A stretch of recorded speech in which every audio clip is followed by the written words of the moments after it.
Bonsoir à tous, j'espère que vous allez bien. On se retrouve aujourd'hui pour une vidéo. Déjà, abonnez-vous, vous connaissez la chanson. Abonnez-vous, abonnez-vous, abonnez-vous. Je suis Richesse Larusse, étudiante gabonaise à l'Université médicale de Perm en chirurgie dentaire. Donc, surtout, n'hésitez pas à vous abonner. Aujourd'hui, dans cette vidéo, on va parler de bourse de coopération de Russie. J'ai déjà fait beaucoup de vidéos à ce sujet, mais malgré ça, plusieurs personnes viennent toujours m'écrire pour me demander comment on fait pour obtenir la bourse, comment on fait. Donc là, c'est la dernière vidéo que je vais faire à ce sujet en fait, vraiment la dernière.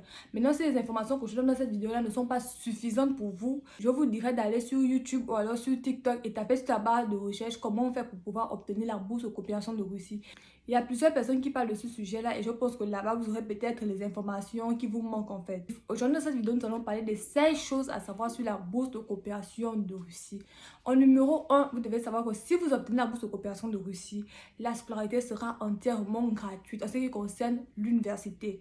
La scolarité à l'université sera gratuite, vous n'allez rien payer. Même si la scolarité augmente de 30%, vous n'êtes pas concerné par l'augmentation de cette scolarité. Peu importe ce qui va se passer à l'université, peu importe les nouvelles dépenses qui vont s'ajouter à l'université, vous en tant que boursier, vous n'êtes pas concerné par l'augmentation de ces prix-là.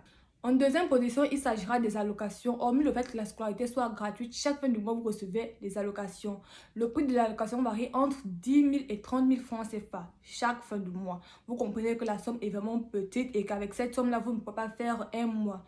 En troisième position, il s'agira des auberges. La bourse de coopération à l'Université médicale de Perm prend en charge l'auberge, en fait, le foyer. En tant que boursier, ici, là, nous, on ne paye pas le foyer. Mais dans d'autres villes, dans d'autres universités, si par exemple, le foyer coûte 20 000 francs CFA par mois, toi, en tant que boursier, tu payes 10 000 francs CFA. Et aussi dans d'autres villes, si le foyer coûte 20 000 francs CFA, toi, en tant que boursier, tu payes ces 20 000 francs CFA. Donc, vraiment, pour l'auberge, c'est en griffe. Si vous venez ici à Perm, à l'Université médicale de Perm, vous n'allez pas payer le foyer. Mais dans d'autres villes, vous pouvez payer 50% ou alors vous pouvez payer 100%. En quatrième position, il s'agira du billet d'avion. Pour les Béninois, la bourse de coopération de Russie prend en charge votre billet d'avion. Pour les Gabonais, lorsque vous obtenez la bourse de coopération de Russie, vous faites une demande à la NBG pour pouvoir prendre en charge votre billet d'avion. La demande peut être acceptée ou alors peut être refusée. En cinquième position, il s'agira du site pour pouvoir postuler à la bourse de coopération de Russie. Je le mettrai ici là. En numéro 6, il s'agira des critères d'éligibilité. Ce qui est valable au Congo n'est pas forcément valable au Gabon, n'est pas forcément valable en Côte d'Ivoire. Donc, chaque pays a son critère. En numéro 7, il s'agira du seuil d'âge. Le seuil d'âge varie entre 16 à 24 ans. Vous le savez certainement, même pour les contractuels. Si vous voulez immigrer en Russie en tant que contractuel, c'est-à-dire payer vous-même vos scolarités et que vous avez plus de 25 ans, donc 80% des universités de la Russie, vous allez être refusé en fait. Il y a encore quelques universités qui acceptent, mais je pense que l'année prochaine, ça ne sera absolument plus possible sur le territoire russe. Mais pour la bourse de coopération de Russie, si vous avez déjà dépassé 24 ans, n'allez même plus déposer la candidature en fait. Ce sera vraiment mort pour vous. En numéro 8, vous devez savoir que la procédure se fait en ligne. Pas besoin de se déplacer, pas besoin d'aller à gauche, pas besoin d'aller à droite. Il vous suffit d'avoir l'ordinateur. Vous ne pouvez pas postuler à la bourse avec votre iPhone, avec votre Samsung, c'est impossible. Vous devez postuler à la bourse avec le PC, uniquement avec le PC. C'est en ligne que tout se fait, c'est en ligne qu'on met les documents, c'est en ligne qu'on fait tout. En numéro 9, il s'agira du passeport. Si vous voulez postuler à la bourse de coopération de Russie, vous devez avoir un passeport valide de plus de 18 mois. Plus de 18 mois si vous voulez postuler à la bourse de coopération de Russie. En numéro 10, il s'agira des diplômes. Si vous voulez postuler pour le cycle de licence qui est de 4 ans ici, là, plus l'année de langue, ça fait 5 ans, vous devez avoir votre baccalauréat. Maintenant, si vous êtes en classe de terminale, c'est aussi possible de postuler à la bourse de coopération de Russie avec les bulletins de première indiquant que vous êtes passé en classe de terminale. Et si vous avez déjà obtenu votre bulletin de premier trimestre de terminale, vous pouvez aussi l'ajouter. Donc, pour ceux qui veulent postuler pour le cycle de licence, vous devez avoir soit déjà le baccalauréat ou alors être en classe de terminale. Les gens qui sont en classe de première ne peuvent pas postuler. Si vous voulez postuler pour le cycle de master, vous devez avoir le baccalauréat déjà et vous devez avoir le diplôme de licence ou être en troisième année de licence. En numéro 11, vous devez savoir que la bourse inclut le cycle de licence, de master, de doctorat, les spécialités. Vraiment tout. Ce n'est pas juste une bourse pour ceux qui veulent faire la licence ou alors pour ceux qui veulent faire le master. Non, c'est une bourse qui inclut plusieurs cycles, licence, master, spécialité, beaucoup de choses, etc. En numéro 12, vous devez savoir qu'il n'y a pas de moyenne exigée.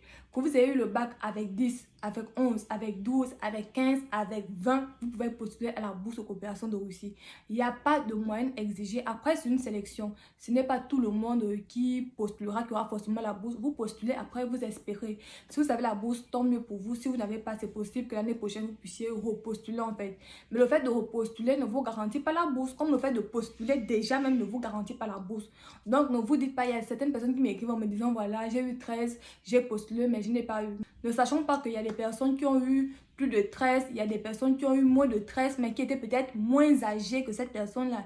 Il y a tellement de critères qui comptent lorsque vous postulez la bourse de coopération que si vous vous fiez seulement à votre moyenne en vous disant que voilà, comme j'ai 13, je vais avoir la bourse, mais vous n'allez pas en croire. En numéro 13, il s'agira des quotas. Comme je vous l'ai déjà dit, le fait de postuler à la bourse ne veut pas dire que vous allez forcément avoir la bourse. Vous ne pouvez que postuler et espérer avoir la bourse. Chaque pays a un quota. Pour le Gabon, ils prennent 55 personnes et 15 réservistes. Pour le Cameroun, ils prennent 100 personnes. Pour le Bénin, ils prennent 150 personnes, si je ne me trompe pas, ou 120. Et le Sénégal, je pense, c'est 150. Entre les deux là, je ne sais plus trop. Donc, c'est un peu ça en fait. En numéro 14, il s'agira de votre identifiant. Lorsque vous allez aller sur le site, on va vous demander de vous enregistrer. Vous allez mettre votre nom, prénom, date de naissance. On va vous demander un mail.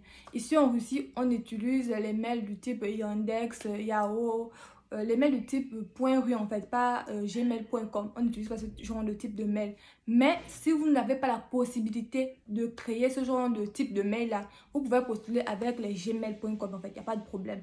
L'idéal serait de postuler avec les mails genre Yahoo, Yandex. Mais si vous n'avez pas la possibilité de créer ce genre de type de mail là, vous pouvez postuler avec votre adresse mail. En 15e position, il s'agit de faire les tests médicaux.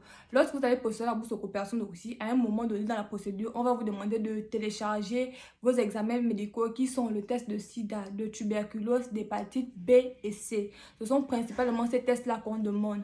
En 16e position, il s'agira de la traduction et la notarisation des documents. On va vous demander de traduire votre passeport, vos diplômes ainsi que les tests médicaux que vous avez eu à faire. C'est la fin de cette vidéo. Je remets une fois de plus le nom du site pour pouvoir postuler à la bourse aux coopérations de Russie. Vous devez savoir que maintenant, ce n'est pas possible de pouvoir postuler à la bourse aux coopérations de Russie. Ce sera possible entre septembre et décembre. Personne ne connaît la période exacte. Si vous voulez avoir plus d'informations, allez-y à l'ambassade de Russie située dans votre pays en fait. Pour plus d'informations, allez-y à l'ambassade ou alors allez-y sur YouTube ou bien sur TikTok. Tapez bourse aux coopérations de Russie. Là-bas, vous allez un peu recueillir quelques informations. On se dit à la prochaine et prenez soin de vous.